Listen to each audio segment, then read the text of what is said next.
time to tell the stories.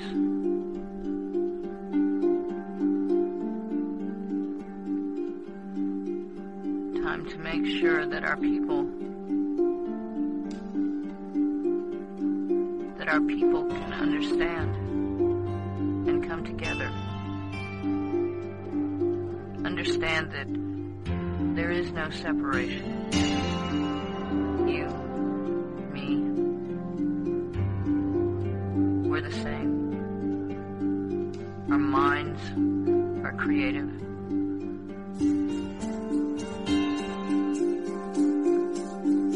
We see a future worth reaching for. Isn't that all that matters? When we come together and we share our stories, and we talk about solutions,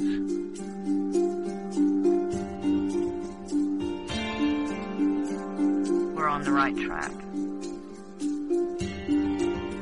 We're standing together.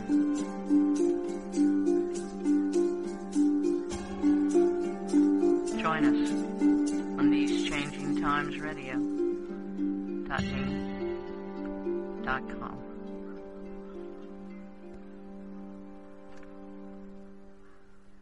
And welcome everyone to Where the Wild Things Grow on These Changing Times Radio. Also being broadcast on awakeradio.co.uk, awake.us, 1800online.weebly.com, shazizradio.com, Just Us Radio, also United We Strike Radio, turtleislandnews.info, and I think that's about it. And I'd like to welcome Max to the show. And Max, how are you doing? It's so wonderful to have you on the show. I know you're really, really busy. You've been working tirelessly to make sure that the people get the message out there that there are things that we can do, and we should be about doing them. And I want to say it's an honor to be able to sit here and speak with you tonight on these topics, but I know you've been busy, and if you want, you can fill us in on a little bit of what you've been doing before we get into the discussion, if you'd like. Well, thanks for having me on, Patty. It's always a pleasure to be here. I've actually been touring around Europe, doing a whole bunch of speaking dates in Europe, which has been good. It's been great to get the message out to people. I'm actually preparing to go back into Gaza Strip in about 2 weeks. I'll be heading in there around about the 14th. So that's something I'm looking forward to as well. But then I'll get back from there probably about mid-October and get cracking on finishing the documentary that I started last year and on making a new documentary about Gaza Strip as well. So, yeah, pretty busy, but it's always good to keep busy. It's good. Well, yeah, it is. And I know, I've followed you for quite a few years now, and I've been amazed that, we all started out in this very simply as people concerned, people wanting to learn more about the issues that we were facing, and of course there was that rabbit hole that we all fell down into. It's not always been an easy road, and we've been up against a lot of flack from the thugs that be, so to speak. And I know that through the years listening to you and hearing about your experiences and the wisdoms that you've gained through there, through your experiences, it's been a teaching method for many of us who we start out as very innocent in this, just thinking, oh, it's just the bankers, oh, it's just the government, oh, it's just the health system, and not realizing exactly how bad the problem is of this control grid that has manufactured our whole lives up till this point. And coming to grips with that, it helps to have someone there who can speak to these things with some type of authority of mind, of strength, of research, backing, and of experiences. So it's very important tonight that I want to discuss with you some of these issues and the solutions that we have.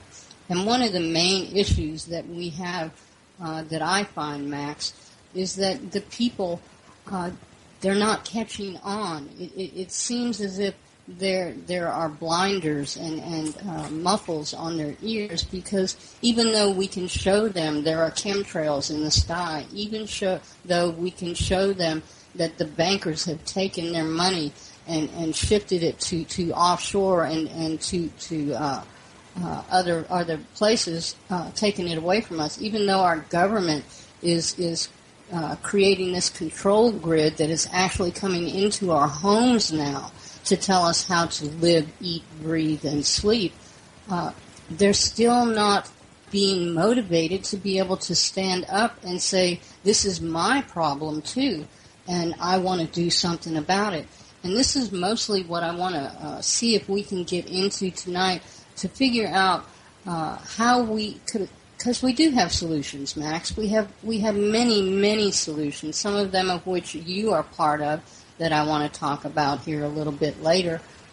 But I don't understand the reasoning or the lack of reasoning in the people today. I know that this manipulation is well set and has been going on for generations upon generations. Yet here we are, aware and asking the questions and delving into the issues to find the solutions. But we're being met with sort of like blank stares, and people feel that they don't have the power, they don't have the ability to stand for themselves. And I wanted you to speak to that a little bit, if you could. Well, it isn't just that people don't have the ability to stand for themselves. It's that they just don't realise that the problem is as real as it is. You know, it's a huge challenge to people's reality, just bringing them this information. You're basically confronting their whole reality. It's hugely confrontational for them.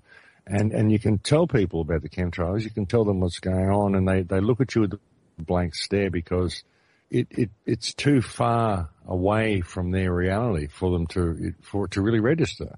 They can look at it and they can say, okay, there's a problem there, but they can't see the significance of it, because it's too much of a paradigm shift. It's almost like cognitive dissonance that they go into. It's right there in their face, but they won't look at it because they're scared to. It's too much of a shift for them to think outside of that box. You know, it's people have gone through their whole lives thinking the world is completely different to what it is. So when you come along and tell them that actually it's like this, it's hugely confrontational. And that's the problem. But again, we've got things such as fluoride. We've got the electromagnetic grid as well, which I believe keeps people just disconnected. It keeps them in a state of impaired cognitive function, if you will. It's just a matter of fact. It's just the way people's lives are. They're swimming in this electromagnetic soup. They're consuming fluoride products all the time. And they're programmed. They're programmed by the television. They're programmed into this false reality. They believe what the newspapers tell them.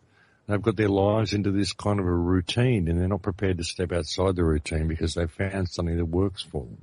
You know, they're able to just keep their head above water, and everything just kind of works if they stay in this routine. And they're not interested in someone coming along and challenging this routine or challenging their paradigm. But I don't think we need the entire world to wake up. We need the world to respect each other. I mean, we could have respectful communities that are prepared to stand up with a strong communal response to anything the government may put forth. But we don't need all of these people to be awake, in inverted commas. We just need them to have the respect for each other, to want to stand together when they see a problem.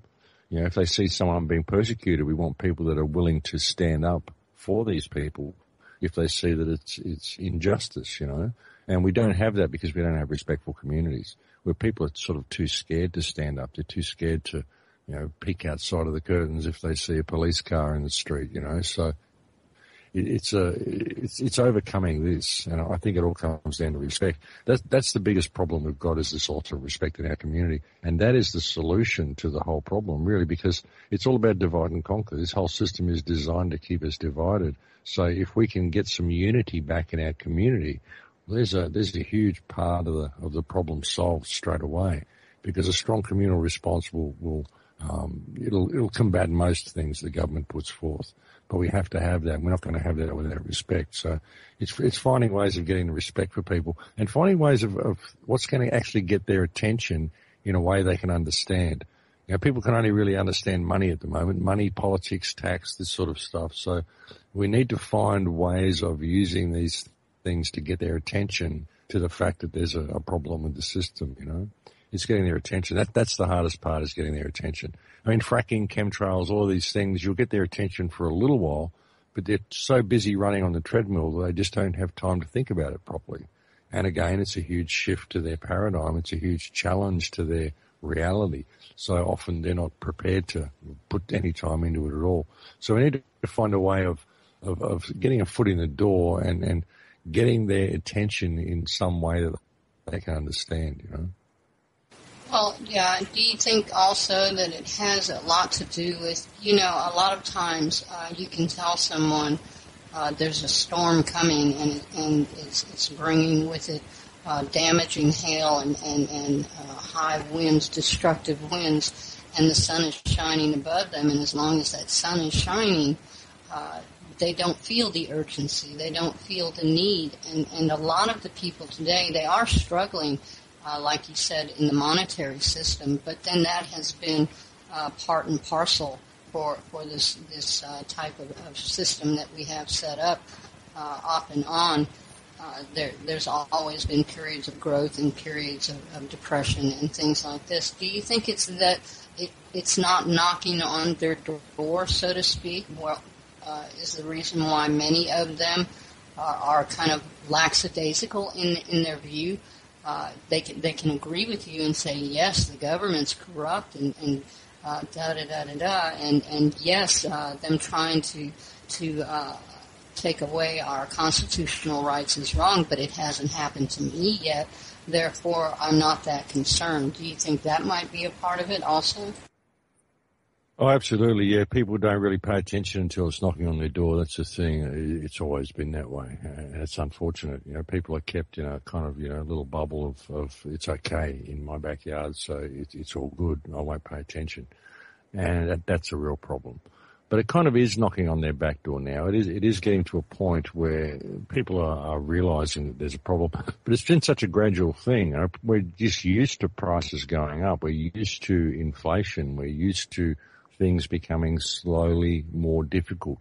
And we expect it to, because we believe the earth is running out of resources and global warming and all the stuff that we're fed, that we believe it has to get worse because we're the problem, you know, and we don't really look above that. We don't really look at, well, what caused it? You know, actually it's this system is the problem. It's this economic model that's the problem.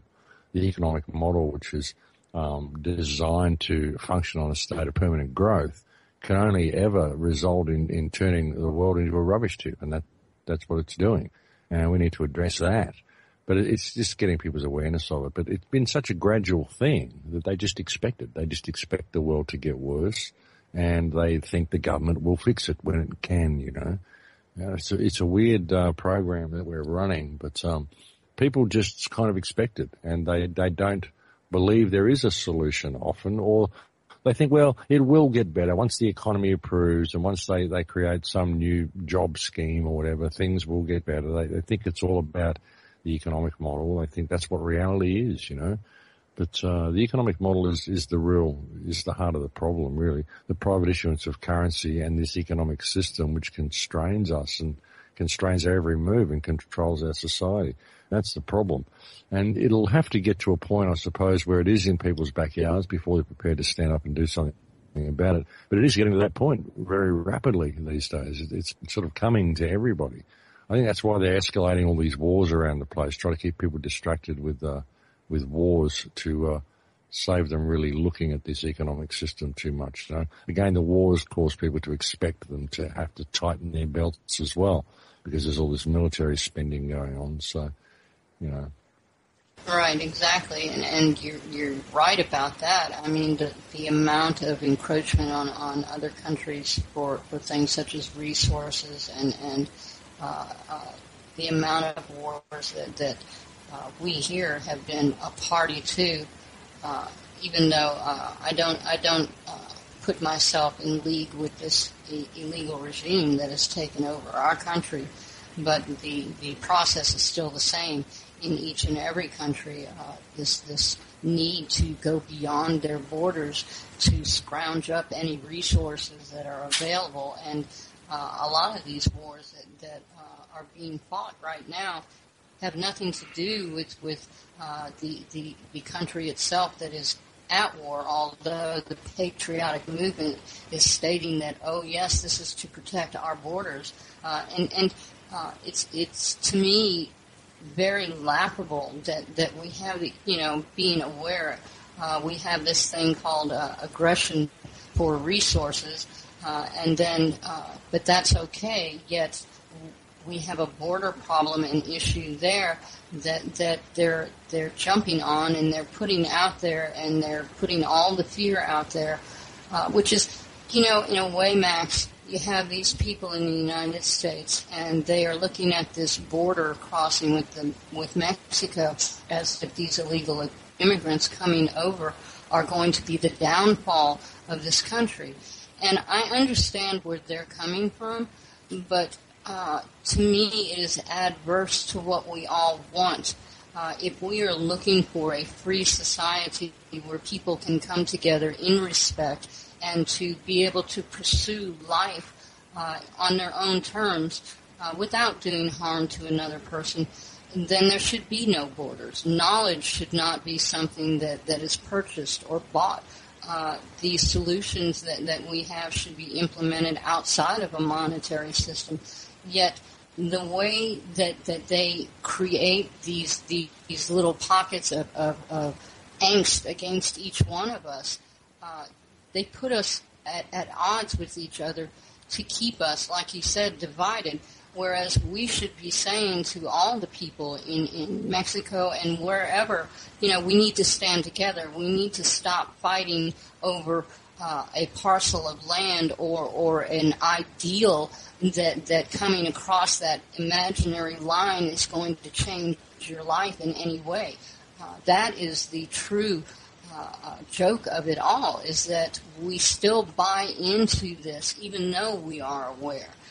We think that these divisions that they put before us, like Republican, Democrat, or bankers versus the Vatican, and all of these things are separate entities to where we must take sides. And the whole equation is the problem. The whole equation is the issue.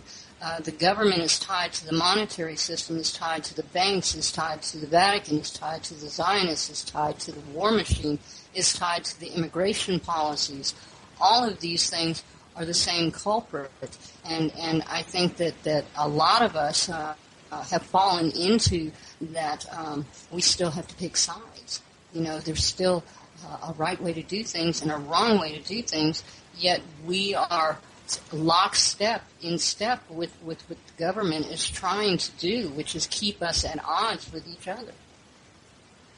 Well, yeah, divide and conquer. That's the whole thing. I mean, the last thing that it would be a threat to America would be illegal immigration. I mean, the biggest threat that America faces is its government and the amount of illegal wars that it's involved in.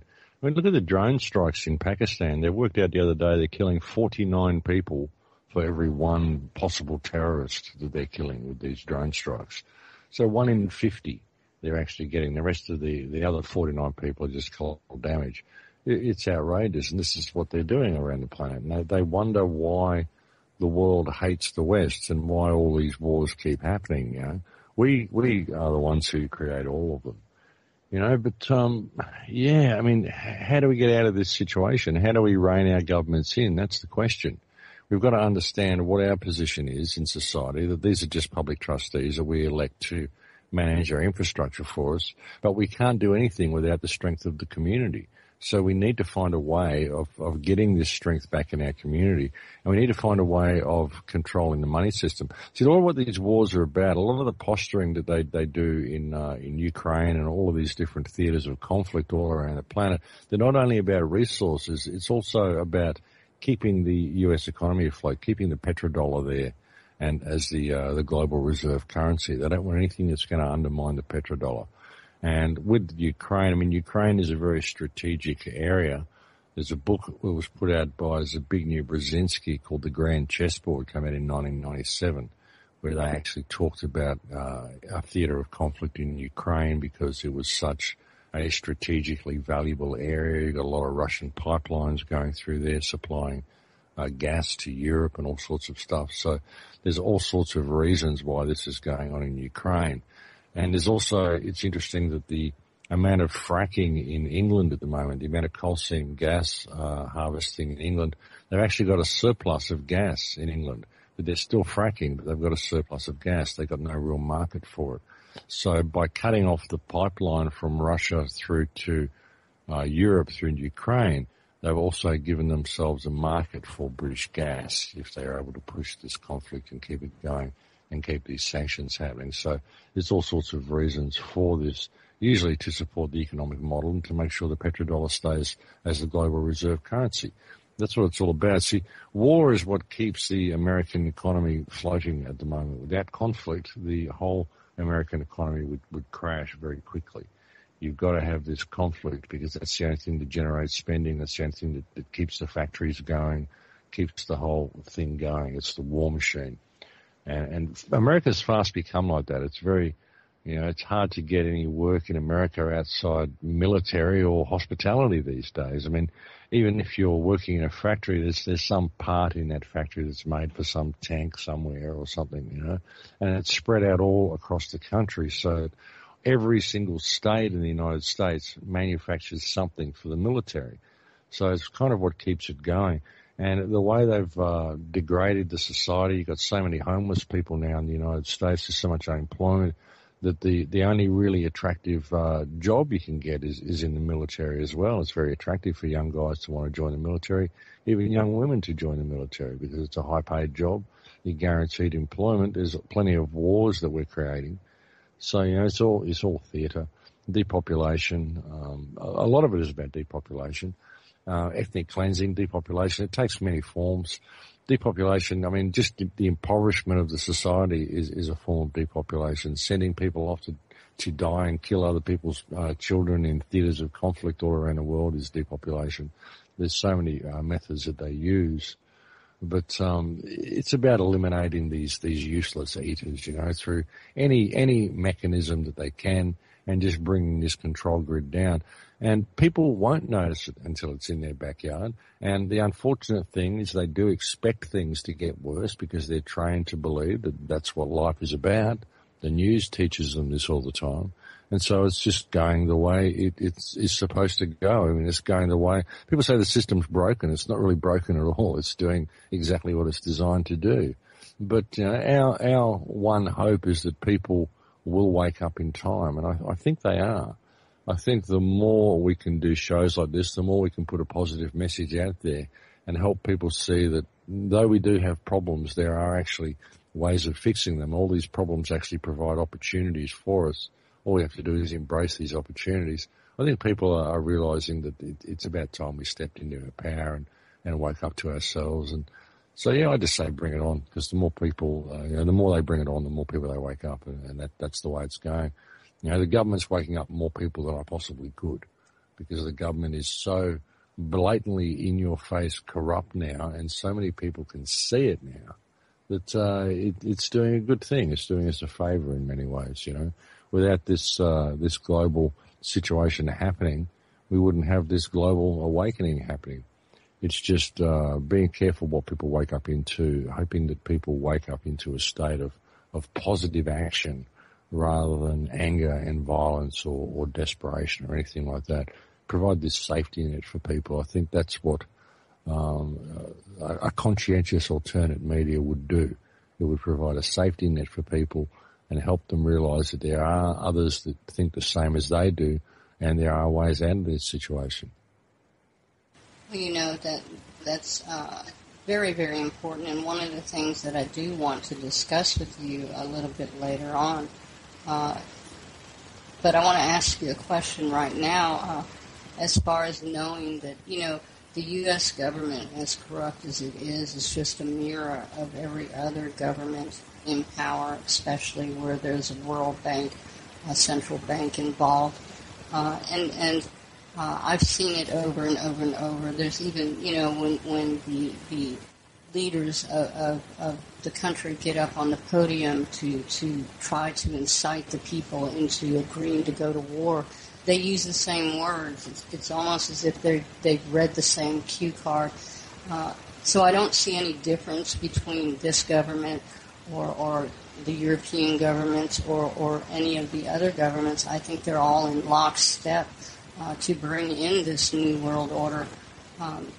Do you think that there's any way that the governments themselves and the systems that they control are in any way salvageable for a future devoid of this type of control?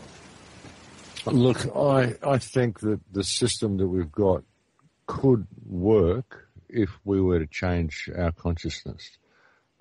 The problem is that people look at this situation and they think, well, we need to pull this government down and we need to construct a new system and put that up in its place. But they don't realize that if we were to change our heart space and start operating in a respectful manner to one another, start operating according to moral parameters rather than legal parameters, start questioning any legislation which causes us to deviate from our moral compass, and start acting from respect in all that we do, then the world would have to change with us. The system would have to change around our new state of consciousness. It would be an organic thing. See, we can't construct a new system and say, okay, well, here is a workable model. We can step out of this reality and into this new reality, because you'll find people won't do it. People are too lazy to even want to think about some new system, and they're scared of any new system. You've got the whole alternate media out there that will vilify any new system that you bring forth and vilify it as being the new world order. Any type of control grid at all that you try to bring in, people will say this is the new world order. It's all about control. And in many cases, they might be right. But even if you try to do something like this, people won't go for it. They just won't do it. Their minds won't work that way. But if they were to respect each other and always operate out of respect, then this system must change around our new state of consciousness, and it would be an organic thing. We don't need to deconstruct or reconstruct anything. All we need to do is reconstruct the way we approach other people, reconstruct the way we approach reality, change our heart space, change what our intention is. Because even if we were to pull this system down and construct a new one and put it in place, if we haven't changed our heart space, then we're just going to end up back where we are now. If we don't change that, if we don't change what's inside us, then nothing else is going to work. That's why people say, you can change the world by changing the inner world. You can, but you have to then apply it to the world around you. Change your inner world, change the way you perceive yourself and change the way you interact with people, but then interact with them. Do that. Apply it to the world around you. Do what is right in all that you do, and question anything which causes you to deviate from your moral compass. Question authority on any single occasion that you have the opportunity to do so. Question why you would be required to do something which is immoral, which is what this system is. There's so much about this system which causes us to step outside of our moral compass, but we don't ever question it, and we need to start doing that. That's when real change will happen, and that's why we don't need to deconstruct or reconstruct anything, because all of these things will require people to think and step outside of a reality that they're comfortable in and into one that they're unsure of, and they're not going to do it. And you're going to end up in endless debate about things, and it's never really going to go anywhere. That's why I don't believe any new system anybody has ever offered has ever had any hope of actually working, because people aren't prepared to put that type of time and effort into it. And if they haven't changed their heart space anyway, then it's not going to matter.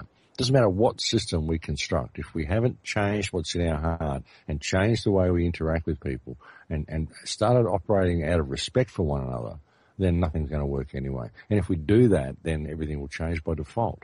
So that's really where the focus has to be. The focus has to be on community, and it has to be on changing your own personal heart center and the way you interact with people around you. Once you do that and other people start following suit, then the world has to change with us. You know what I mean? Yes, I do. And I have a couple of questions that were put for you that you had before, and that was you and Ken O'Keefe had built a school for the kids. And the question is that school still in use, do you know, or has it been bombed? I have no idea, actually. I'm going over there in 2 weeks, and I intend to go and check on it. I was actually thinking about it this morning and wondering whether it would still be there. I know that the area where we built that schoolroom was subject to heavy shelling, so I really have no idea. But I'm going to go over there, and that's one of the reasons I want to go there, is to check up on the schoolroom and to find some of the kids that we built it for and just check up on them. There's a whole bunch of stuff I want to do while I'm over there. I want to go and make a documentary about how much it's changed and just show the real situation on the ground over there. So that's the intention with going over there in 2 weeks from now. I'll be able to answer that question for you when I get back. Okay, that's wonderful. We will look forward to that also. I also have another question that deals with a program that you're involved with, I think, and that's the Full Circle Project. If you'd like to speak on that, the question is, I'd like to know what the Full Circle program, if it is going, and I'd like to know your thoughts about why people are so apathetic, even though they can see what's happening. I think we've already answered that question, but they'd like to know how the Circle program is going. Okay, the Full Circle Project has been kind of sitting there in its infancy for the last 12 months. It's just been kind of sitting there gathering dust, waiting for me to get active with it. And it's depended on me finishing this documentary that I'm halfway through making at the moment, which I've actually got on the back burner while I go to Gaza. So I've got all sorts of stuff on the go.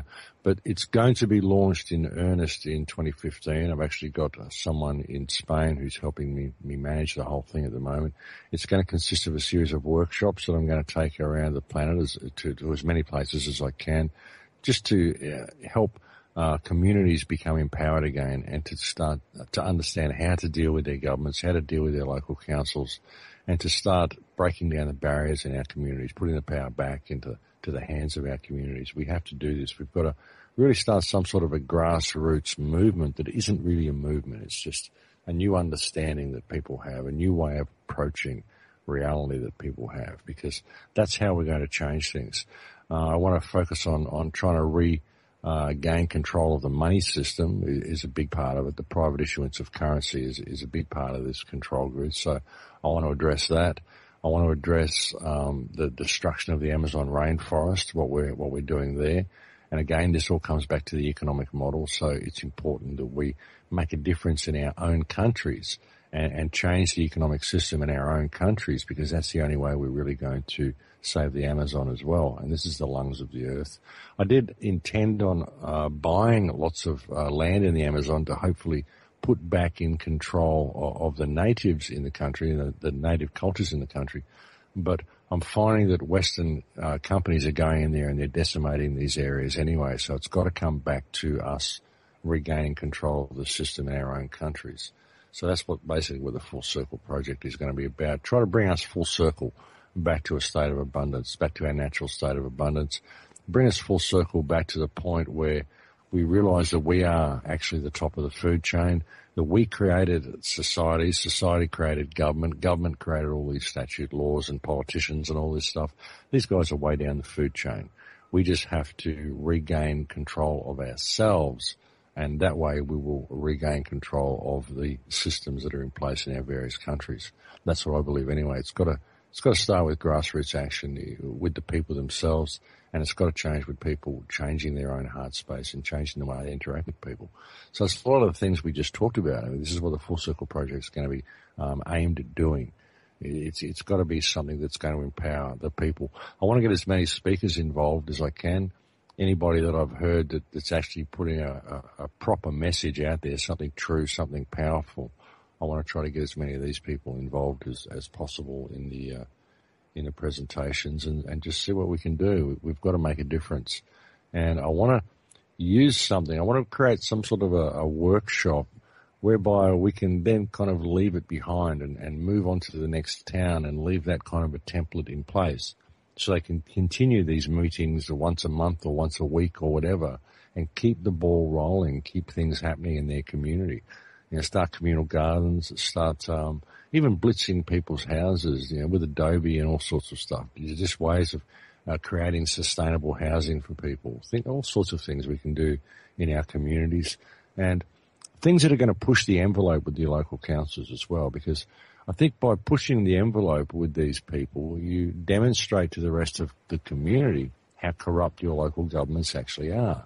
Because if you're doing something which is good for people and it's going to empower the community, and then suddenly your local council or government comes along and tries to stop you, well, it causes the other people to raise their heads up a little bit and question why the government would be stopping you doing something which is good for the community. So we've got to find ways of pushing the envelope with these people and empowering our communities and giving people the strength that they need and the confidence they need to stand up against this system. So that's basically what I want to do with Full Circle Project. Max, how are the chemtrails going over there? Yeah, they're going everywhere. I can't really see them at the moment. It's cloudy today, but we do get quite a lot of chemtrails here on the East Coast, yeah. Unfortunately, I've seen no evidence in Perth, so I'm just taking people's words for it all around the world that it really is happening. Well, yeah, it is. It's shocking in Europe and England, in Portugal when I was just there. Portugal, Spain, Europe, Germany, Denmark, lots and lots of chemtrails in all of these countries, most especially in UK and in Portugal when I was there. Absolutely shocking. So, yeah, it's happening everywhere, brother. Not happening in Israel, though. It's not happening in Palestine. That's interesting.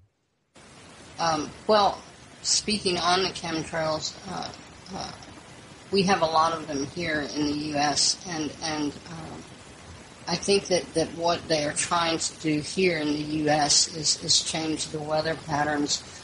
They are using the chemtrails to create a drought in some areas and flooding in other areas. We have in the eastern part of the U.S. where they've actually had so much torrential rain that it has flooded farmland, and the government has moved in and declared it flood territory, and therefore they've gone in and bought the people out because they said they couldn't be insured anymore. Their crops wouldn't be insured and all this. Then we have in the west the chemtrails that are causing, that are part and parcel to the drought that is occurring there, and they're going and taking the water rights away from the landowners, the farmers, the ranchers, and things like this, then going in and taking the land also.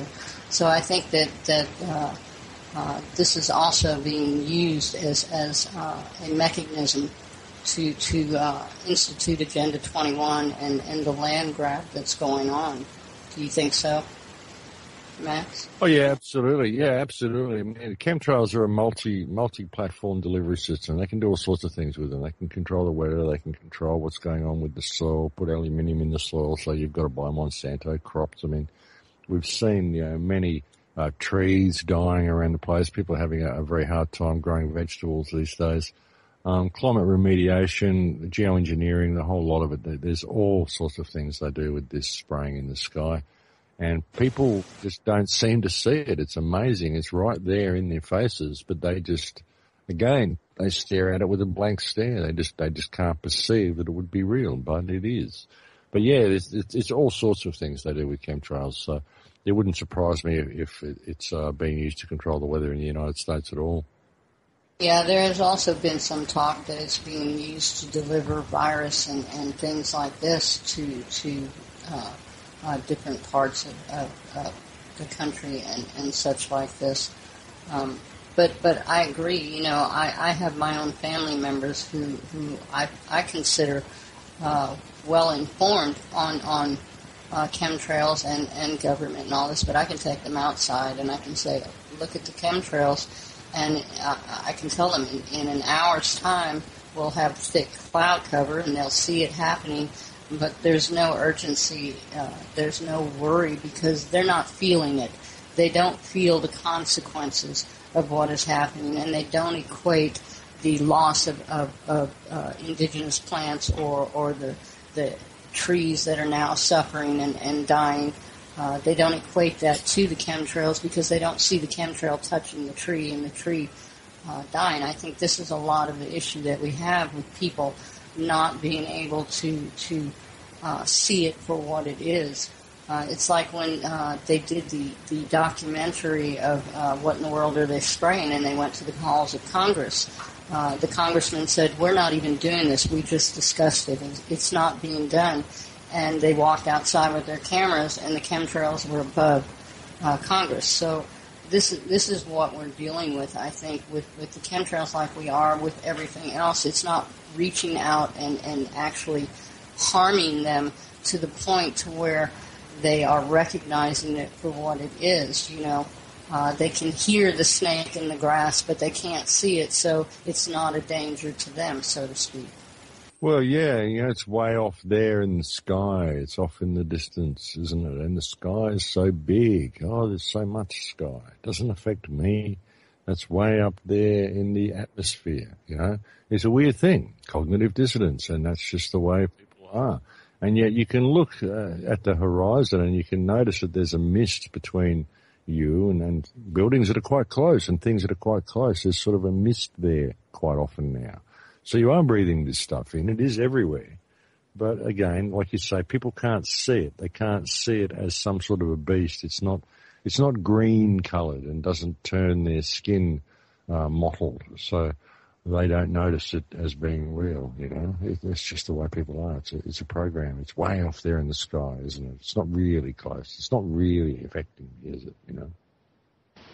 Another issue that we have, because of Monsanto, because of the chemtrails and the toxins, the aluminum oxide that is being rained down, as Zeet's put in the chat below, he's had a little bit of trouble with his mic.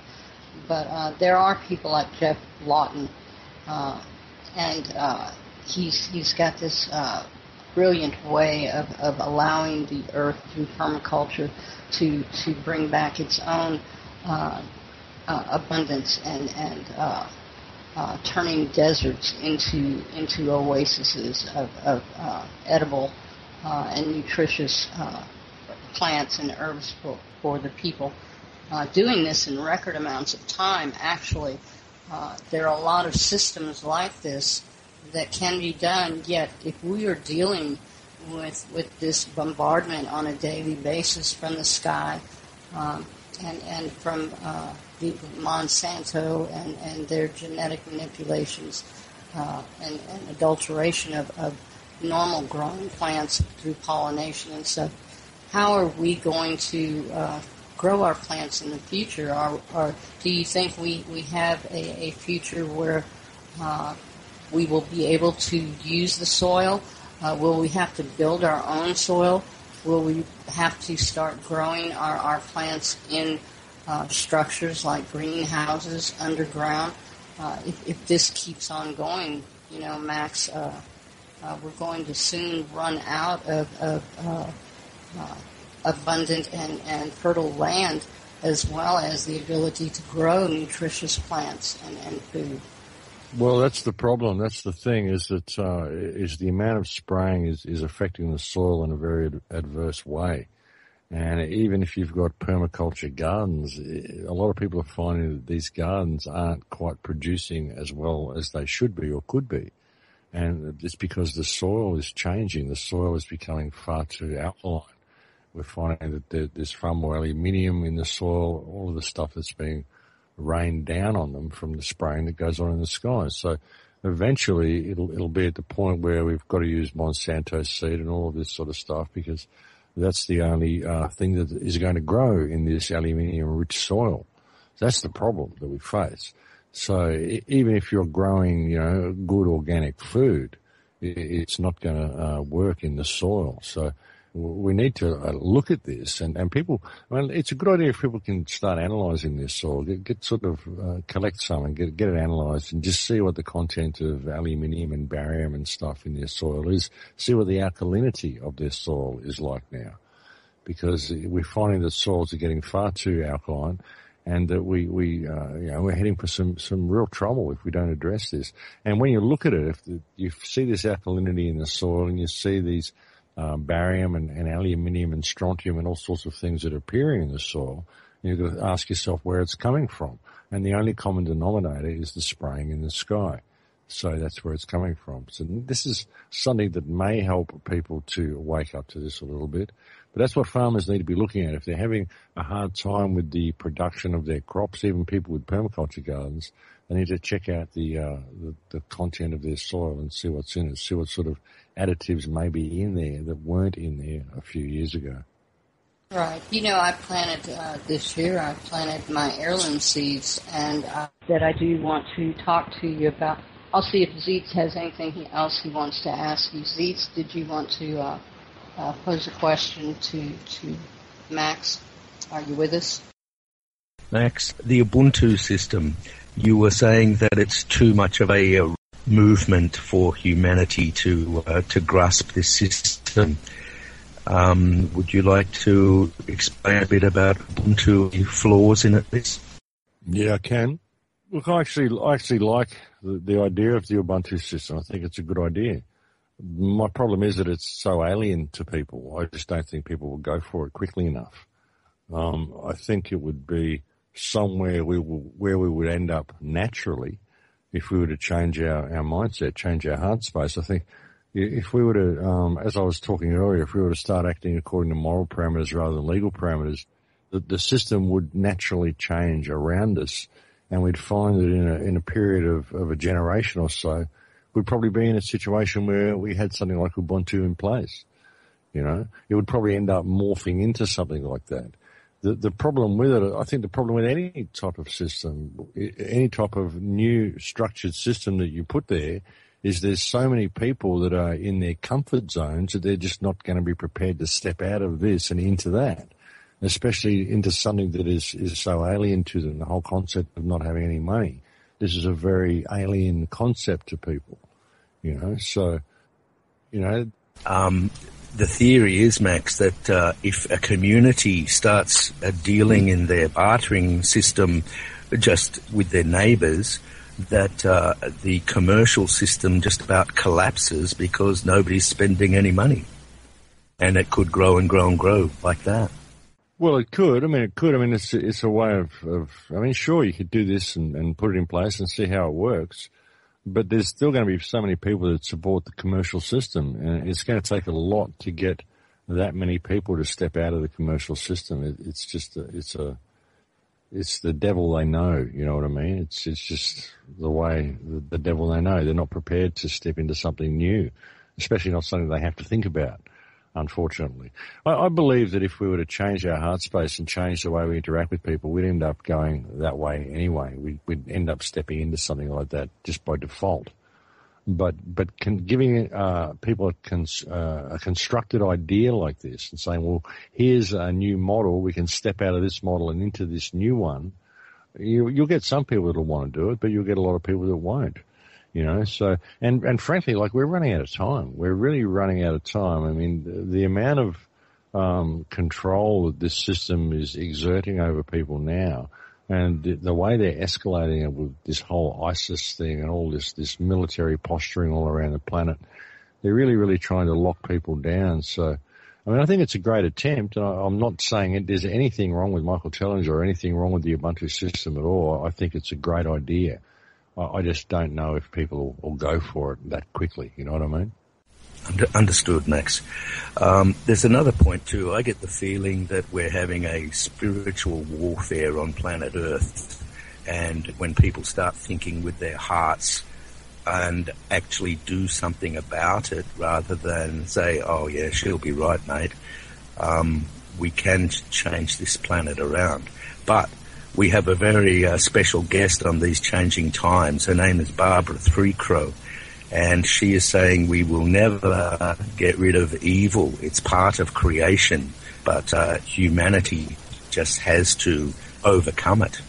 Would you have any comments? Look, I think evil is necessary. I think without evil, we don't have the choice to not be evil. But without the choice to go wrong, we don't have the choice to not go wrong. We don't have the choice to do good if we don't have the choice to do bad. If we didn't have that choice, what would it all be about? You know, it's what we do with it. It's what we do with it. We can use evil as a mechanism by which to grow, by which to understand ourselves a little bit better, or we can indulge ourselves in it. The choice is ours to do. But it needs to be there, otherwise what would the experience be about? You know? I think it serves a purpose. Without evil, we wouldn't have this grand awakening happening. We wouldn't have the choice not to be evil. We wouldn't have the choice to be good. So I think it serves a purpose. I think it's necessary for human growth. It's necessary for the experience to mean something, you know. The more people become awakened, the more the evil seems to ramp up the game. Would you agree with that? Oh, yeah, for sure. Well, it's a defense mechanism. I think a lot of what the government is doing at the moment, a lot of what the psychopaths who believe they control the world are doing at the moment is a defense mechanism. They're doing it because so many people are waking up. So many people are wanting to step outside of the system because they've just got to keep ramping it up as much as they can. More wars, more control, more laws, more everything they can to try to control us because it's all they've got. It's all they've got. And, I mean, they wouldn't be doing this if they didn't have to. They've been controlling humankind quite comfortably for many hundreds of years, many thousands of years probably. And it's got to the point now where they're really, really ramping up this control grid.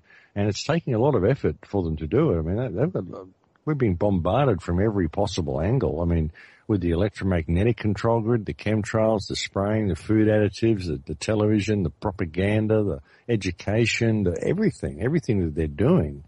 I mean, they're going to an enormous amount of effort to try to lock us down, which shows how powerful we are. And it's all a defense mechanism. And personally, I don't think they'll ever lock human consciousness down. I don't think they'll ever control us. It may get worse yet, but it won't. They won't ever be able to control human consciousness. We're just too creative. We can create whatever reality we want. And the more they attempt to lock us down, the more people they wake up. So it all serves a purpose. But yeah, it's absolutely a defense mechanism. They'd be much happier if they were just bumbling along the way they have been for the last few hundred years and everybody was just in their little days. But that's not happening anymore. People are beginning to see how powerful they are and they're beginning to step up. Paddy, one more question, excuse me.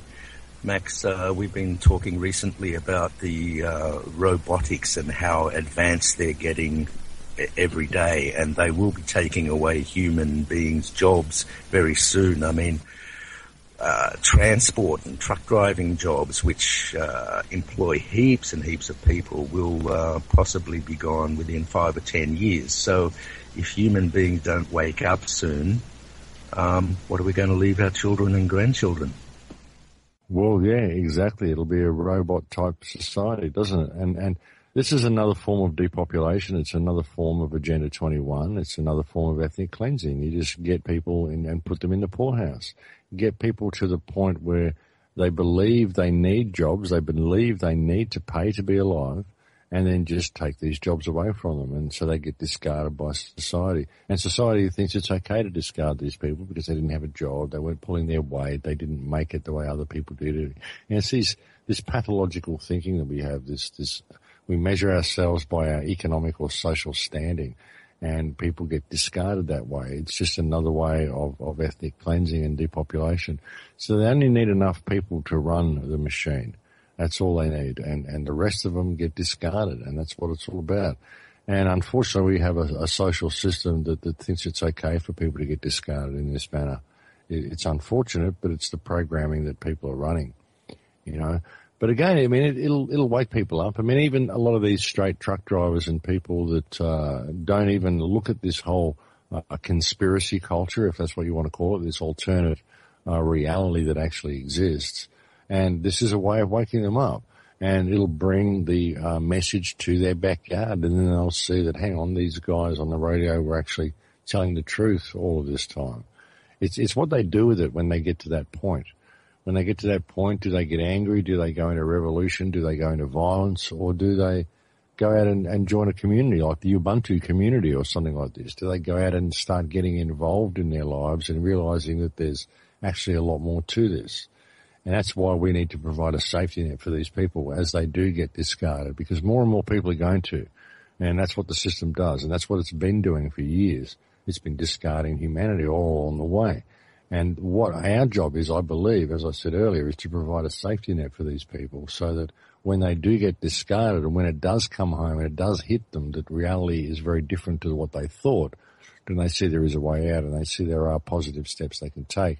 They see there is a community of people who are awake and who knew this all along and who are willing to help them and willing to support them. So, you know, it'll just serve to, I mean, humanity may even split, you know, we may even find two types of humanity emerge from this, the robot crew and the real crew. You just never know where it may go. But the more robotic they make it, I mean, humankind will naturally reject this to a great degree, I think. There'll be certain aspects of humankind that will embrace it, that believe that the body computer is limiting them.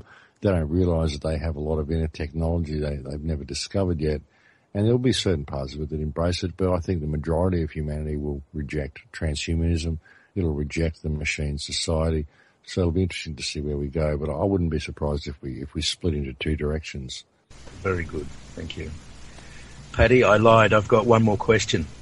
Okay. Max, do you mind talking about hemp for a minute? Because it could be one of our saving plants to, apparently nature abhors having blank ground. That's why weeds grow in cracks in the pavement, etc. Hemp, apparently the seeds are edible and it would be great for humanity. Do you have any...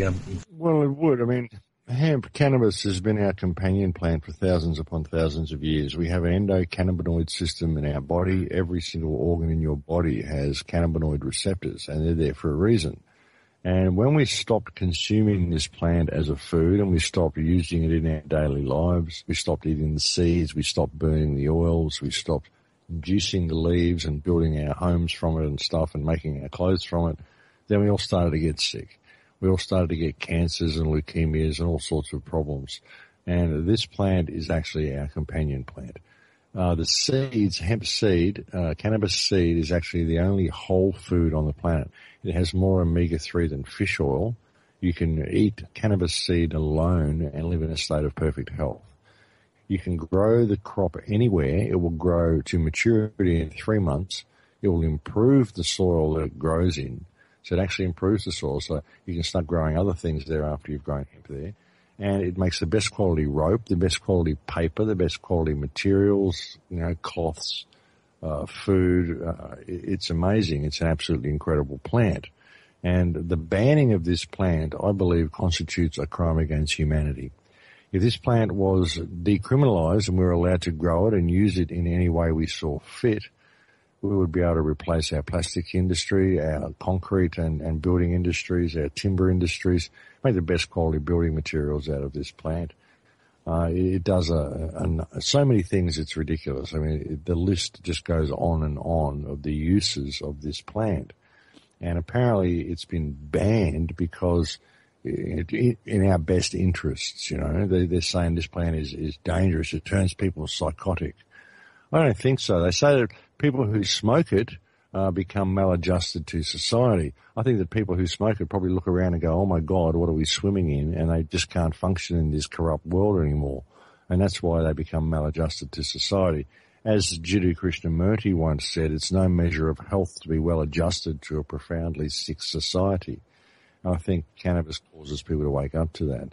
But yeah, it's our companion plant. And any government that supports the continued prohibition of this plant really does not have the best interests of its citizens at heart. It's as simple as that. We'd eliminate all the most pollutive industries on the planet if we made this plant legal. And even legalization, I don't think it should be legalized. I think it should be decriminalized. When something is legalized, it means there's legislation surrounding it. We don't need any legislation surrounding it at all. It should be free to grow, free to use in any manner you see fit.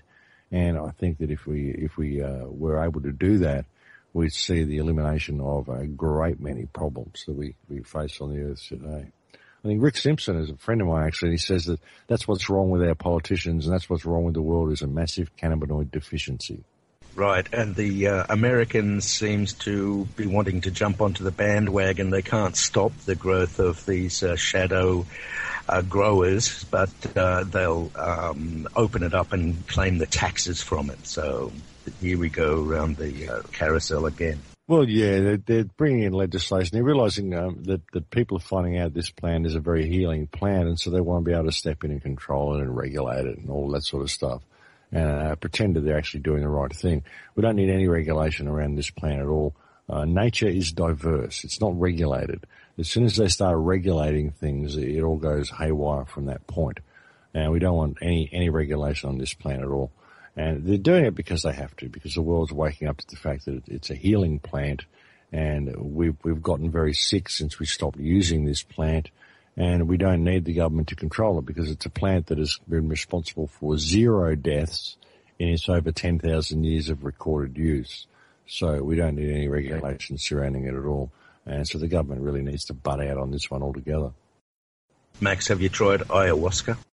I certainly have. I've done ayahuasca ceremonies in Peru and also in Australia here. It's quite an amazing medicine. And did a female sort of entity come down to greet you, type of thing? Yes, I met a female entity, and it's a female energy. The lady ayahuasca herself, it's a female spirit that resides in the Kapi vine, and that's usually what you meet is that female spirit, the lady ayahuasca, they call her. She could possibly introduce you to a more powerful female deity as well, who many people refer to as the Earth Mother. It's quite an amazing experience, actually. It's an introduction to the spirit realm. Ayahuasca is not a hallucinogenic drug like many people think. It's actually a medicine which opens your pineal gland and gives you access to that which exists outside visible light. It actually gives you access to the spirit realm, or it can give you access to the spirit realm if the plant so decides that that's where you should go that day. Every ceremony that I've ever done has been completely different, and so you never really know what you're going to get. But yes, it's definitely a female spirit, and everybody who experiences ayahuasca always or usually at some stage comes in contact with this same female spirit. So it's not like it's something from personal imagination. It's something that everybody comes to contact with. Right. I recall the English writer who gets on TED Talks every now and then. He smoked marijuana for every day for about 30 years, and Mother Ayahuasca said to him he has to stop it now. And he didn't. And when he had his next ayahuasca trip, she took him to task big time. But that's another story. Well, yeah, she'll do that. She'll do that sort of thing. I mean, if you go to visit with her and she gives you instructions, or you go there with a certain intention, asking a certain question, she'll give you the answers that you need, but then it's up to you to apply these answers to your life. She won't just go and heal you. It's your choice to heal yourself, should you wish to do so. But there's been many people that have cured addictions and all sorts of things and all sorts of emotional trauma in their lives through ayahuasca experiences. So, yeah, it can be highly beneficial. I would like to talk a little bit more on that, if we could, Max, on many different cultures, especially the indigenous peoples across the globe. They've all had their sacred herbs that they use in ceremony to connect with the spiritual realm, so to speak. This is lacking in today's cultures, and it has been systematically wiped out as the indigenous cultures across the globe have been. And this is to me, it speaks more to the validity of the use of these herbs to make that connection, to strengthen one's inner self, one's heart, mind, and spirit, the joining of the three. Do you feel this way too, that there are many, many different herbs and plants that are used for this, and that they should be brought back for ceremonial use to connect spirit. I know that we're dealing a lot now with frequencies that we're being bombarded with. I think this is purposeful to cause a break in our ability to connect spiritually. Even those of us who have that connection find it sometimes difficult to manifest our mind and our heart and our spirit in the right place to go into this place where we speak with our ancestors, where we receive guidance, where we heal ourselves, where we can send this frequency and energy to those we love and across the globe even. The frequencies that we're being bombarded with today, the Wi-Fi's, the smart meters, all of these, the cell phones, all of these things are directly antagonistic to this process that we once did, on a natural basis through the indigenous cultures. They've gone a long way to wiping us out, to wiping our memories even of the use of these herbs. Do you think that this knowledge that we have and that was known to our peoples, our indigenous peoples across the globe, this is the reason why they have been so easily able to get into our minds, to cause this derision between who we are and where we come from? Oh, yeah, we're only experiencing such a small bandwidth of reality. We don't really know what's going on at all. We're only really experiencing things from a 5 sense perspective. And many people will argue that that's all there is. But there isn't. There's actually a lot more than that. And, all of these plants and all of these things, these are hugely beneficial to humankind, hugely beneficial to human consciousness. I think a lot of them were put on this earth to give us the opportunity for growth, to give us the opportunity to discover our own creative potential and discover ourselves and discover the inner world and the outer world, to discover the spirit world. I think that many of these things are very, very beneficial for humankind. And I think it's a great crime that we've had governments which have outlawed these substances and caused us to step away from anything which may help us think outside of the box. They don't want people thinking outside the box. All of these sorts of things are a threat to the control grid because they cause people to discover their own power, and that's what they don't want. They don't want you thinking that you're powerful at all. You're just a little cog in the big machine who must walk this way and step within these lines and go through this door and do this stuff and do what you're told every day. And it's all about supporting the economic model. So it's completely removed us from ourselves, the outlawing of these substances and these plants. I think they're all there for a reason. That's why all cultures have them. All cultures have their own particular substances they use to access the spirit realms. The shaman of each of these cultures do this. And the shaman were very important in all cultures because the shaman used to recognize the psychopaths in cultures, and they would weed the psychopaths out, make sure these people never got to positions of power. And that's a lot of the reason why these substances are banned as well, because these substances will expose psychopaths and sociopaths. You'll find a lot of psychopaths and sociopaths won't like to go and do things like ayahuasca. And if they do, they'll probably only do them once. They won't ever do them again because they show themselves up for what they are, and if they're forced to face themselves. And they don't want to do that. That's the last thing people want to do is face themselves with these substances. And that's why many psychopaths and sociopaths won't ever use them. So yeah, it's been a great crime, the loss of these traditions. But I think they're coming back. And a lot of reason we're seeing people coming out and bringing ayahuasca and these other substances to the world now as well is because they know that white man needs a crash course in rediscovering his connection to the earth and rediscovering what reality is all about. Because otherwise we will destroy our habitat, will destroy this planet's ability to support human life if we don't pay attention now. So a lot of these shaman and a lot of these tribal cultures are bringing these medicines out now because they know that we need them. Because if we don't get this crashed course, we will continue until we've ruined this place. We won't ever destroy the earth. but we will destroy the Earth's ability to support human life. So we'll destroy our own habitat. That's what we'll do. The Earth will eventually recover, but we won't. So if we want the experiment to go in a more positive direction, we need to start really looking at it and really start looking at what our place in this experiment is. And it's got to come down to all people. People have got to realize that the government isn't going to save them. The system isn't going to save them. It's up to us. We've got to change our heart space. We've got to step into our power ourselves. That's what we have to do. And we've got to start questioning authority and step into our own divinity.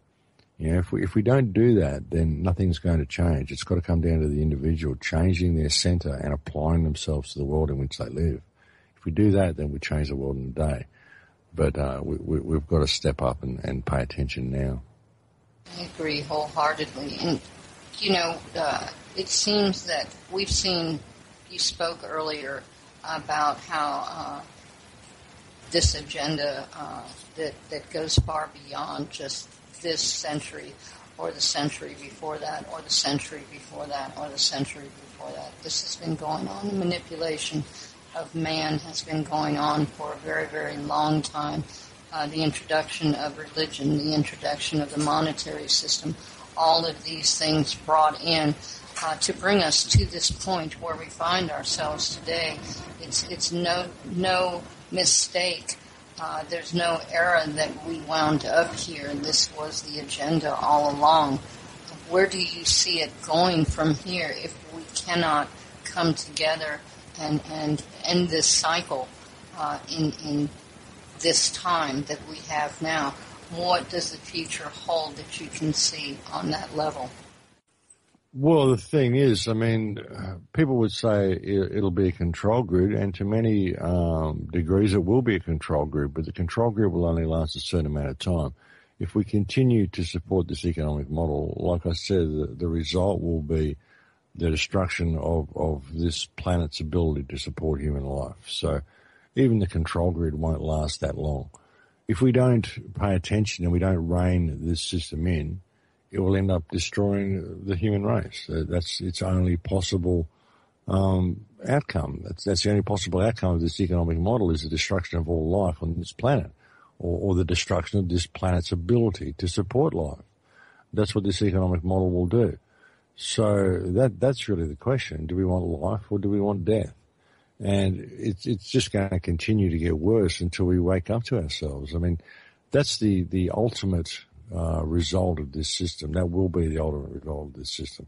There'll be a control grid that lasts for a while, may last for a few generations, but eventually we won't survive ourselves if we don't wake up to ourselves. And that's really the degree that we've taken it to. You know, it's gotten that serious. So, I mean, I do what I do because I see we have so much potential to do something else, something other than what we're doing. But if we do destroy ourselves, if we do destroy this planet's ability to support us and support life, well, so be it. Maybe it's best that we do that. If this is the best we're going to do, maybe it's best that we do that. And because we don't want to go and blow a hole out of the universe, which is what we'll do if we manage to go out and colonize space under this present state of consciousness. That's what we do. But I don't think this present state of consciousness will allow us to ever go out and colonize space or leave this Earth. I think this is the opportunity that we've got, and we will either destroy ourselves or we'll wake up to ourselves. I don't have a stake in the outcome either way. I can see that it would be far better for us to embrace our potential, but if we don't, then we don't. And that will be the ultimate result. The control grid will only last a little while. I have no fear of the control grid. We're already living in a control grid. It's just getting more and more in your face as it becomes more blatant. It's as it becomes more, more locks us down more and more. It's becoming more in our face, but it already exists. It's already there. So I don't have any fear of it coming. It's already here. My only fear would be for us to not embrace our potential. And it wouldn't really be a fear. It'd be more of a sadness, a disappointment that we didn't choose to embrace our potential and go in a different direction. That's what I see. We'll either do it or we won't. I don't have any fear either way. Well, I see a future that from my culture, we look to 7 generations beyond us, that we are the caretakers, and that we have to provide the next 7 generations with a basis to which they can continue on. I see a future that has nothing to do with the control grid. I see a future that has such promise that our children grow up creative and are able to show us and do things that we haven't even been able to conceive, creating a beautiful world full of abundance, full of promise, and new technologies that have no harmful effects, a new way of communicating with each other that go far beyond the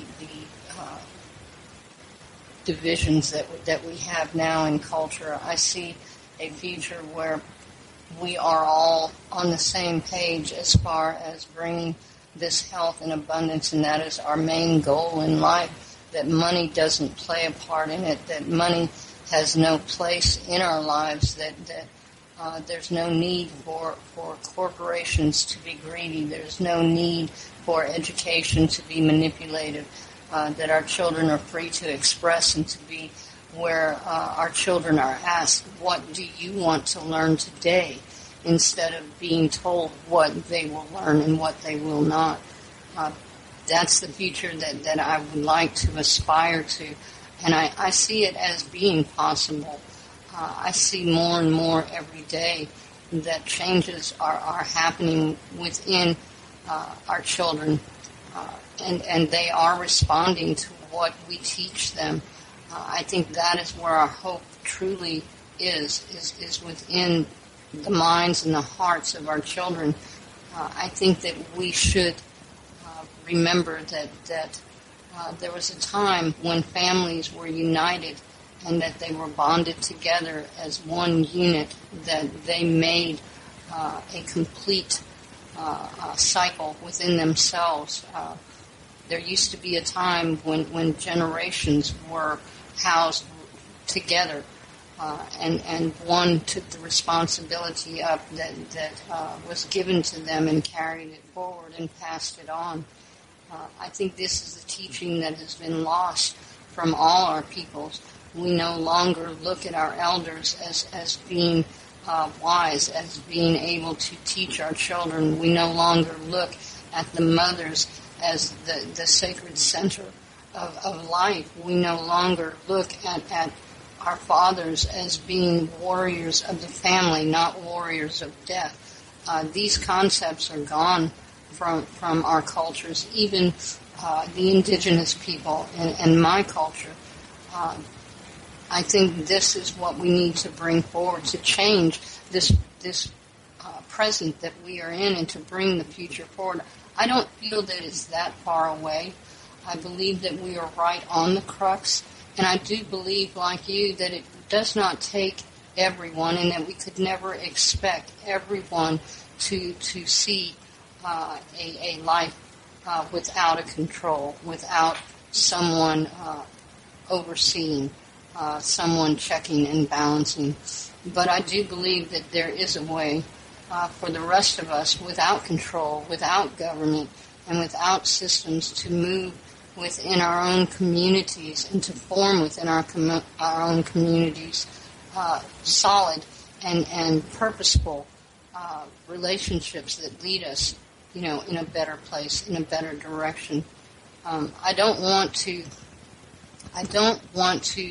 peddle the fear that is all around us. I want to put out the positive message that we do have a place in the future, and that place will be a beautiful and inspiring to any anyone outside our. I want people to look at Earth from another planet and say, "Oh, I want to go and I want to experience those people. I want to experience that type of life." I want to see that, and I want my children to believe in that. And I think that is the most important thing that we need to do right now, is go to our children and make sure that it is instilled within them that they are connected to each and every individual on this earth, and that they have a responsibility to express their own creativity, their own individuality, their own desires, whatever they may be, their own search for knowledge, and to seek it out. How do you feel about the children and what we can do to possibly strengthen them for the next 7 generations? Well, yeah, lead by example in what we do. I mean, the children are everything. They really are. And I think this is one of the most important times in human history. And I think it's a hell of a time to be alive. It really is. It's a wonderful time to be alive, because this is the time in history when the mechanism has been laid bare for all to see. It's never happened before in human history. And we have an opportunity here to bring the whole thing down simply by being aware of its existence. That's all we have to do. And that's what will lead us into a state of abundance. And the children are the future, but unfortunately our children are being led into a virtual world. They're being led into a virtual reality, and they're not listening to their elders, because we've got a society which is essentially an adolescent culture which is used to exalt youth. If you look at television, you look at the media, it's always about the young, beautiful people. There's very little respect for elders. We put them in old people's homes, and we don't listen to what they have to say. But I think that it's shifting again as well. I mean, with a lot of the festivals that I've been going to and speaking at lately, I'm seeing a huge respect for elders coming out at festivals. I'm seeing that the youth of today are realizing that the elders do have a lot to offer them, and they are realizing that they are our future and they do need to pay attention. And I think many people are beginning to pay attention. I'm seeing a huge increase in young faces at many of my talks that I do around the planet. A lot of young kids are coming and listening now, and I get a lot of emails and a lot of correspondence from young kids that are very grateful of the information they've got from the shows. So I think it's all shifting. I really do. But I think it's one of the most important times we've ever had in human history. If you look at the history of the world, I don't think we've ever been in a situation like this before. I don't think we've ever been in a situation where we've had these type of opportunities right here at our fingertips for real change to come about. And that's why it's such a great time to be alive. It's such an important time, and I'm really glad that I'm here. I'm really glad that I'm out on the front line, and really, really glad and really pleased to be participating, you know. I have to agree. It is a wonderful time to be alive. If you ever wanted to know if you were, this is the time to figure that out, you know. It used to be there were matriarchal societies, especially in my culture, that were the leaders of the people. And there were, I don't know if you've heard of the clan mother laws, and things like this. Do you feel that a return to the matriarchal societies, the matriarchal way of life would be a benefit and take us faster to the place that we want to be, a place of truth and of health and abundance? It would certainly help. I think we need a balance between the two. I think people need to rediscover their own divinity. There's certainly been a lot of repression of the divine femininity, the divine feminine over many centuries. The divine feminine has been suppressed, and we've found it coming back to a large degree. But in the process, we're finding men are being encouraged to get in touch with their divine feminine to the degree that it's created a whole lot of fluffy little men who have kind of lost contact with their divine masculine. So I think we need both. I mean, the patriarchal system we've got in place at the moment has nothing to do with the divine masculine, has nothing to do with any type of divinity at all. I think we need a balance in both of it. I think we need a return of the warrior spirit in the men. But the warrior spirit isn't a spirit that goes out and goes to war and goes to battle. The warrior spirit is one of integrity, one that chooses to stand in what is right and abide by its own moral compass. I mean, this is what we need. I think we need more respect towards a matriarchal system, and women need to have a greater say, but from the perspective of the mother in the woman, the nurturer, the nurturing ingredient in the woman. This is what we need. But we need to return to the divinity of both sexes. We really do. We need people to rediscover their own divinity and realize that there's a balance between the two that needs to be reached. Yes, and also, Max, as you were saying, there was always the place for the warrior, which was a divine place, as you spoke. They carried the tribe in times of peace. They made sure that the children were cared for, that the elders were cared for. They did what needed to be done to strengthen the tribe and to keep the tribe strong. It was not about picking up a spear and going out to war. That was always the last resort, and the clan mothers, they would decree if it was ever needed, and then the chief would take the message to the people, and then the warriors, and there would be councils. War was never anything that was even thought about on a glib nature. They took our land, we're going to go and take it back. There was always, they reached out first in discussion. They reached out to try and find resolution to any matters. This is a society that was ruled by the clan mothers, so to speak, and the clan mothers ruled with a gentle hand, as Max said, as nurturers, because they saw they were empathetic to the needs of everyone, not that just those who were part of their tribe, but every other nation and tribe, and it worked really well. The system that was set up. And the warriors had a place that was sacred, that they were honored to be in. The warriors today that pick up guns and go to war and shoot, they have no sense of true honor to self. They place their honor in a government or a flag or an institution that has nothing to do with them. And so they come home hollow inside. They have no heart for what they've done, and they come home and are confused because they stepped out of their role as warriors, even though they're called warriors today. It's confusing, and I think it is part of the reason why we have so much confusion today, why these men and women are going to war and coming home so damaged psychologically, because they are stepping out of their roles and taking on this falsity of warrior, and there's no justification for them. They see no validity in taking the lives of women and children, and they have to carry this in their heart, and it's a wound that can't be healed. It's not something that you can give them a pill and it'll go away. It's not something that they can go to counseling for and find its place, because there is no place for it. So I agree. Not only are our men seeking out the feminine side in the wrong way, but they are forgetting their place as warriors and what that truly means, the definition of a warrior. But then, Max, all definitions have been adulterated. They turn everything upside down. Right is wrong and black is white and all of these things as a way of destroying that inner knowing, that inner strength of purpose, of self-validation. Oh, absolutely. They hijack everything. They hijack all the language. They've stolen all the good phrases.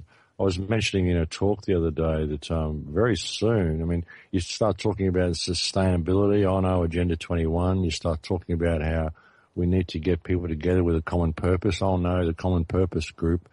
All of these things, pretty soon the only way we're going to be able to convey any type of revolution to each other will be via sign language, because all of the words have been co-opted and everybody's scared of conveying anything to anybody else because they may use some word that some New World Order person used once. It's absolutely ridiculous. But it's gotten to that stage where everything is being co-opted, all the ideas are being co-opted, all of our means of communicating any type of these things to each other have been co-opted. So really we've got to start looking at what's in our hearts and start looking at our actions and apply the warrior spirit to our actions. You know, the warrior spirit, like you were saying, it's nothing to do with war. It's to do with integrity. It's about doing the right thing in all that you do. That's what it's about, and that's what we've lost. And about stepping up and protecting our families and being the warrior in your family, being the strength in your families, protecting your woman, protecting your children by simply doing what is right and questioning authority in the right way. But doing that in a state of integrity as well. You don't want to go out there and, attack these politicians and attack these police officers. Simply deal with the man within the uniform. Don't deal with the uniform. Deal with the person within the uniform and approach it from an attitude of integrity, and you'll find that you'll get a lot further. And that's what we can do with this system as well. If we simply stand up and ask why, then the system will start fumbling over itself and falling over itself to provide these answers for us that it can't provide. But we need a respectful community to stand up and ask these questions in mass. And that will only happen if people have found their true warrior spirit and are prepared to act in integrity and prepared to act in a state of respect for themselves and respect for other people. I really believe that if people don't respect other people, it's because they don't respect themselves, because they don't really know themselves. Once you truly know yourself and truly respect yourself and truly see the perfection of yourself, with any flaws you may have, you're still perfect at being you, so you still have this seed of perfection, and everybody has it. And when you can see this in yourself, then it causes you to respect other people by default. You know, as soon as you respect yourself truly, then respect for others comes by default. And that's what I believe. So people need to do the inner work. They need to look within themselves to the degree where they can respect other people. And it's so simple then. It's so simple for us to stand up and make positive change. It really is. And we don't even need to have a community that is completely awake. We just need to have a community that respects themselves enough to respect other people. That's the key to the whole thing, I think. And we can do this. We can help other people discover this in themselves by simply respecting ourselves and changing the way we interact with people. You know, because it rubs off. When you start respecting people around you, it rubs off. They start respecting you as well. And it begins to change their lives. It begins to change the world around you if you simply operate in a manner of respect. And that's where it all comes from. And that's where we can lead to great things, I think. It's this simple things like this in our everyday lives, which is how we're going to change the world. And we need to change it quickly. So we need to really step up to the plate and think, well, what can I do? What can I do to change things? And really, it's got to come down to respect. Because if you apply this to everyday situations and everybody that you come into contact with, then the world has to change. It has to, you know. It's apparent to me that people researching the free man movement and wanting to challenge the courts and their name and blah, blah, blah, that they're walking into the lion's den, and the powers that be in the courtroom will twist and connive around and simply destroy these people. Would you agree? To a large extent, yes. I think the free man movement has been highly beneficial in exposing the fiction to people. But you're not going to find a remedy in the free man movement. The system isn't there to provide a remedy to you. And even with the whole name game thing, you know, lose the name, win the game, this is not a remedy. This is a useful tool that you can use to navigate yourself through the system. But you're not free simply because you've lost your name. You're free when they stop asking you for your name. And, you know, it's a useful tool, again, for exposing the fiction. But people who go down this pathway are expecting these people to play by their own rules. They're expecting that it's kind of like a game of chess, and they've found the checkmate move, and that these people actually care whether you believe you're free or not. They'll let some people get through it. They'll let some people navigate their way through it and find their way through it. But when it gets down to the point where too many people find out about it, well, they've got all the guns and they'll just change the playing field because that's what they do. You know, they don't play by their own rules, and they don't care whether you find a loophole and find your way through the system. You know, it doesn't work all the time anyway. I mean, you can't lose the name in Palestine. These people don't have birth certificates. They don't even have a country to have a birth certificate to be registered to. So you can't call out and say, look, I don't have a name. You can't drop that bomb on me, because the bombs fall anyway. That's the thing. Now, these people don't play by their own rules. It's useful to exposing the fiction, but the key word is fiction. We've got to realize that it's a fictional reality, and the only real remedy we're ever going to find is the remedy that comes with an empowered community. And that's only going to come through respect, and that's why it always comes back to that for me. Yeah, you can't exactly walk into the thieves' den and expect to walk out with your pockets still intact, right? Well, no. I mean, these people don't play by their own rules. I mean, it exposes the fiction. It's been useful for that. But again, why people go in there with this anger? They want to go in, they want to put the judge in their place. They want to go in and think that I'm free. I've found the mechanism that makes me free. And it's what I call sovereign narcissism, because you're not free while the rest of the world is still enslaved. There's no remedy in this system. The only remedy that it will ever exist is in your heart. And you've got to have the strength of numbers in order to do it. I mean, you can find your way through, how to navigate your way through it, and that's all very well, and it's all very good to know these things and to know how to navigate through it. But if you try to do it from a perspective where you're going in there to attack the system will pull you down, chew you up, and spit you out. That's what it does. You've got to do it from a manner of respect. It's always got to come down to respect. Even when you're dealing with this system, it's got to come down to respect. So, Max, when you're challenged by a policeman, for example, and he wants to know your name, do you simply say, I am man, which I've heard you say before? I have done so. It depends on the situation I'm in.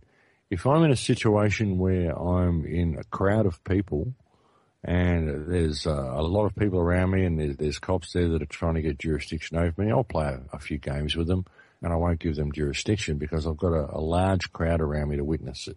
If I'm on the side of the road, I get pulled up by 2 or 3 cops, and they want my license, and they want my name. I just say, yes sir, no sir, 3 bags full sir, because I'm on the side of the road. There's 3 of them, and there's 1 of me, and they can do whatever they want, and they will. And I'm only interested in getting out of their jurisdiction, getting out of their custody and away from their company as quickly as possible. If I'm ever in a position where I have to go to court, well, I'll deal with things in my own way in the court system. But I won't ever try to get into an argument with a police officer on the side of the road. I won't ever become a smart-ass and start mouthing off at these people. I pick my fights. If I'm in a situation where I've got a lot of backup around me, I might walk the line a little bit, and I might push the envelope a little bit.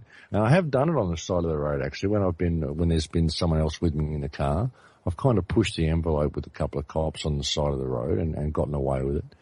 But, you got to pick your fights and pick your arguments. I'm not so stupid that I'm going to create a scene with a couple of cops on the side of the road. And these cops, they don't care if I've got rights. They don't even know about half of this stuff. To them, I'm just a troublemaker, and they'll just do whatever they want to do because they can.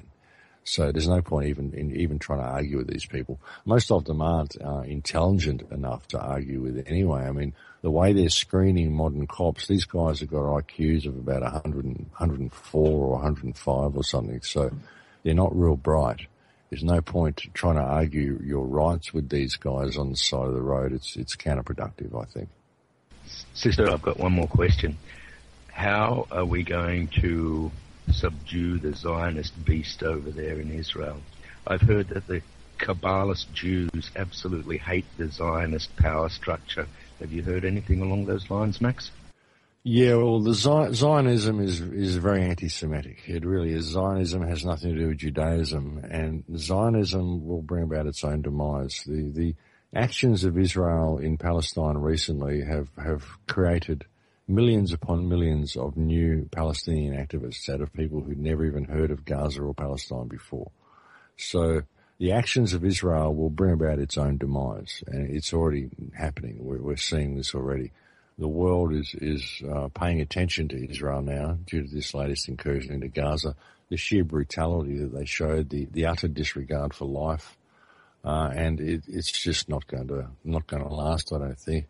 I don't think there's anything we really have to do to bring about the demise of Israel. I think it's doing a fine job all on its own.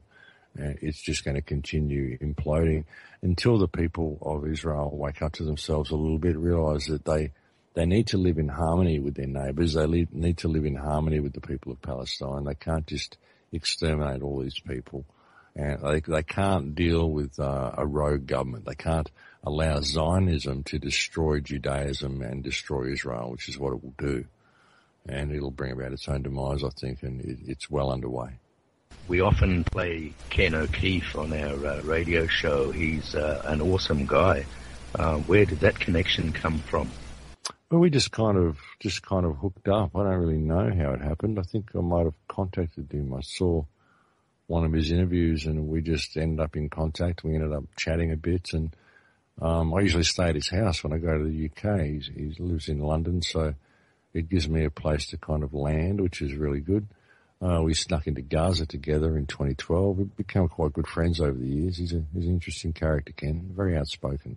One of the things that I find very telling about the situation in the Middle East as it is now, you have all this unrest, ISIS, Al-Qaeda, all the other sects of quote, terrorists that are active in that area, and you have Israel bombing the Palestinians on a constant basis, yet no one has gone after Israel from any of these so-called terrorist organizations. I find that very telling in itself. Also, there's a lot of Christians that are of a mind because of the biblical prophecies, which they are trying, as far as I can see, Max, they are trying to fulfill. These governments and their actions are directly trying to purvey to the people that this is the revelations coming, even with the wars and the rumors of wars and Russia, China, the U.S., all of these things that are happening right now. The lack of the Muslim community in outrage over Israel after, knowing how they feel about Israel, all of this in direct manipulation, trying to get consensus, I assume. But you have many millions of Christians who are referring to the biblical passages in this revelation saying that this has to happen. So they're stepping down and they're allowing it to happen, thinking that we're going to have the second coming. How do you feel about that? Yeah, theatre for the masses. I think that it's a script. They're just following the Revelation script. I think that's what it's for. People are just sort of buying into it. People don't realise there's a large Christian population in Gaza Strip as well. When they go in there and bomb Gaza, they're actually bombing Christians as well as Muslims. People don't realise this. But I think Israel's just trying to run through the Revelation script. That's what it's all about. But it's a script. It's not a prophecy at all. It's a script. I really believe that. But yet what we have here is a staunch religious sect of Christians who for no other reason, will never allow any other thought to come into their mind that this might be direct manipulation. This goes to the core of their very beliefs of their religion. So this is another direct manipulation of the governments and things that are happening. If there was a way to reach these Christians that are adamant about the fact that this must happen, everybody stand down, allow them to create this mass genocide against these people, and are actually expecting Israel to come under attack and under fire. They're more or less, we talked about, we don't have very much time left. We've got about 8 minutes. But we talked just a little bit about frequency and manipulation of frequency, yet we have the ability to create a frequency and an energy flow that can change this tide within ourselves, we have the ability to raise the vibration, so to speak. How do we, is there a way that we can change this prospect of apathy towards the Palestinians? I wake up every morning and I give an affirmation that I am grateful, that I am thankful for the life that I've been given and for the blessings that I have in my life. And I've seen the energy do its work. The universe opens up and things happen. Is this possible for us to do if we all came together, or not all of us, but the majority of us, if we could put out this vibration and this frequency? Don't you believe that we could, or do you believe that we could change the mindsets of these people? Look, I think we could probably change a lot, but I don't think we could change the mindset of psychopaths, because psychopaths are psychopaths. Psychopaths can't be cured. That's the problem. There's no good looking at our leaders and the people that run the World Bank and David Cameron and these sort of people and say, look, we're going to appeal to their sense of decency, because they don't have one. That's the thing. I mean, if we've got enough people to change their energetic state, I think we could change reality. I think we could. It's an energetic universe. We could change reality if people change their energetic state. But there is so many people that are in a negative energetic state who aren't even aware that they're having this electromagnetic conversation that's ongoing every day, every minute of every day. They're not even aware that this conversation is happening. So it's a big ask. It's a tall order. I think we could do it. I think that the power of good would be far more powerful than the power of darkness or the power of bad. And I think that it wouldn't take as many people in a good vibration as it would to combat the people in a negative vibration, but it's still a tall order.